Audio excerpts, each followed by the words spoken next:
शुभ सकाल बंधुरा मिठू simple लाइफस्टाइले तुम्हादेर सबाइके welcome. आशा करछि तोमरा सबाई खूब खूब भालो आछो और आमिओ बेश भालोई आछि। आज जन्माष्टमीर परेर दिन। आजके आमी गोपू सोनादेरके एकटू अन्नभोगेर आयोजन करछि। आमी अन्नभोग देब। तो सकाल थेके तोमादेर सामने आसिनी, खूब व्यस्त छिलाम एई समस्त काज करार जोन्नो। प्रथमेई देखो मा अन्नटा बसिए दिच्छे। आमार ना एकटा एरकम छोट्ट ओभेन आछे, মানে গ্যাস সিলিন্ডার শুদ্ধ, সেটার মধ্যে কিন্তু ঠাকুরের রান্না বান্নাগুলো আমি করি। খুব বেশি ঠাকুরকে ভোগ আমি দিতে পারি না, যাই হোক যখনই করি না কেন এটা কিন্তু নিরামিষ একটা, এটা তুলে রাখা থাকে। আর যে নিচের ডাইনিং স্পেসটা আছে ওখানেই কিন্তু রান্নার আয়োজনের ব্যবস্থা করেছি। ওই জায়গাটা বেশ ভালোভাবে মুছে নিয়ে তারপর কিন্তু ওখানে এই সমস্ত জিনিস নিয়ে বসে পড়েছি মা মেয়ে দুজনাই রান্নার ব্যবস্থা করতে। মাই করছে বিশেষত রান্নাটা, আর আমি কিন্তু হেল্প করছি মাকে। আর দেখো সমস্ত ভাজাগুলো কিন্তু হয়ে গেছে আগে, তারপরে এই পনির রান্না হচ্ছে, আমি তোমাদেরকে দেখাচ্ছি পরে।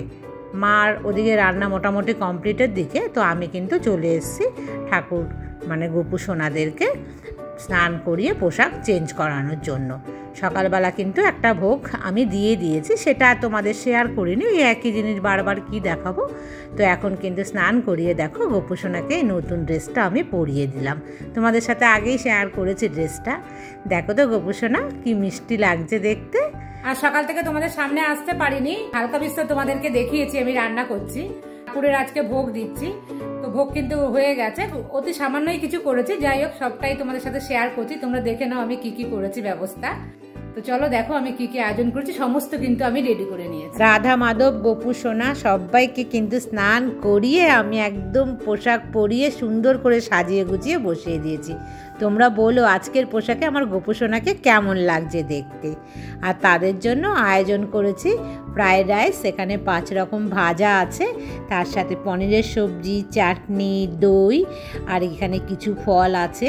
এটা কিন্তু দুপুরের পুজো, আমি 12টার মধ্যেই কিন্তু এই দুপুরের ভোগটা দিয়ে দিচ্ছি।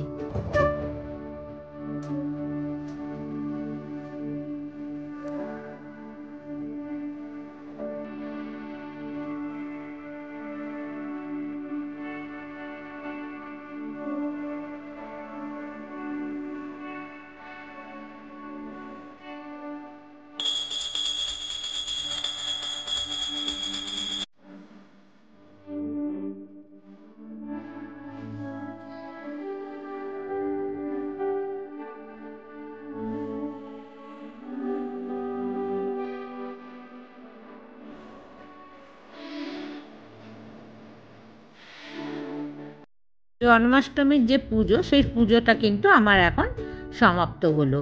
তো আমি তারপর অন্নভোগ সরিয়ে নিচ্ছি। অন্যান্য বছর কিন্তু আরও বেশি আয়োজন থাকে, এবছর আমার মেয়ে নেই, তার উপরে আমার হাজব্যান্ডও যে আসতে পারতো তার কিন্তু কোনো ঠিক ছিল না। যাই হোক সে এসছে, তো অল্প কিছু এবং সহজে যেটা হয়ে যায় সেই ব্যবস্থাটাই কিন্তু করেছি। মন থেকে তবু একটু ভালো লাগলো যে আমার গোপু সোনাদেরকে আমি কিছু অন্নভোগ দিতে পেরেছি। এই দেখো আমার জন্য কিন্তু আমি থালাতে নিয়ে নিয়েছি। শুভ বিকেল বন্ধুরা, এখন কিন্তু প্রায় 5টা বাজে, চলো পুরোপুরি 5টা বাজে না, বাইরে প্রচণ্ড রোদ, আজকে কিন্তু ভীষণ গরম। যাই হোক দেখছো আমি একটা কুর্তি পরে রেডি হয়ে গেছি, আমি আর ওর বাবা মিলে যাচ্ছি একটু বাইরে। তো তোমরাও আমার সাথে চলো, কোথায় যাচ্ছি কি করছি আমি সেটা তোমাদের সাথে শেয়ার করব। জানো তো বন্ধুরা, ওর বাবা যে আসবে সেটা কিন্তু আমরা জানতাম না। হঠাৎ করে সকালবেলা মানে ডিসিশন হলো যে ও বাবা আসবে, তো শুনে বেশ ভালোই লাগছে যে অল্প একটু আয়োজন করেছি, ওর বাবা যদি অন্তত সেই প্রসাদটুকু পায় তো মন থেকে কিন্তু ভীষণ ভালো লাগবে। আর বিকেলবেলা দুজনা মিলে কিন্তু বেরিয়ে পড়লাম। কোথায় যাচ্ছি এক্ষুনি তোমাদেরকে দেখাচ্ছি। কি যে ভীষণ ভালো লাগছে, রোদটা দেখো পড়েছে ওপাশের ঘর বাড়ি গাছপালাগুলোর উপরে, ভীষণ সুন্দর লাগছিল। দুজনা খুব আনন্দের সাথে কিন্তু বেরিয়ে পড়লাম। আর এখানে না ঝুলন মেলা হয়েছিল, তার কিন্তু প্যান্ডেল এখানে করা আছে। দেখো চলে এসছি মাছ নিতে। মাছ কিন্তু আজকে খাবো না, তবুও মাছ নিতে এসছি, কারণ ঘোড়া দেখে আমি খোড়া হয়ে গেছি। ওর বাবা বাজার করে, তো ভাবলাম কাল সকালবেলায় মাছ নিতে যেতে হবে বাজারে। যেই ওর বাবা আছে তাহলে ওর বাবাকে দিয়ে কিন্তু কাজটা আমি করিয়ে রাখি।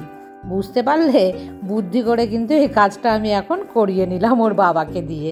তারপর দুজনে মিলে কিন্তু বাড়ি চলে আসলাম।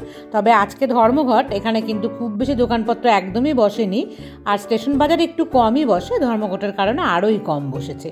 আর কি এনেছে বাজার থেকে এক্ষুনি তোমাদেরকে দেখাচ্ছি। বাজারে খুব একটা মাছ ছিল না, তোমরা দেখতেই পেয়েছো।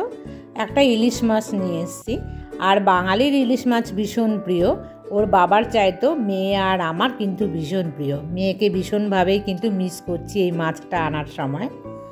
তারপর এসে কিন্তু চা বানিয়ে দিলাম। দুজনা চা পাগল লোক, তাদেরকে চা খাইয়ে শান্ত করে তারপরে নিচে আসলাম আমি মটকায় জল ভরতে। জল শেষ হয়ে গিয়েছিল। আর বাজার থেকে কি এনেছি দেখো, একটা এনেছে ক্যাপসিকাম। মেয়ে ওখানে আলু ক্যাপসিকামের সবজি খায়, তো আমিও ভেবেছি ট্রাই করব একবার ওরকম বানিয়ে খাওয়ার জন্য, যে খাওয়া যায় কিনা ভাত বা রুটি দিয়ে। দেখো একটা বাঁধাকপি এনেছি, আর এখানে কাঁকরোল আছে, ওখানে বেগুন, পটল, আর তার সাথে এনেছি উচ্ছে। তো এই হলো আজকে সবজি বাজার। তো বন্ধুরা, আজকের মতন কিন্তু এই পর্যন্তই রাখছি ভিডিওটা। আবার দেখা হবে নেক্সট ব্লগে। ততক্ষণ তোমরা সবাই ভালো থেকো, সুস্থ থেকো, সাবধানে থেকো।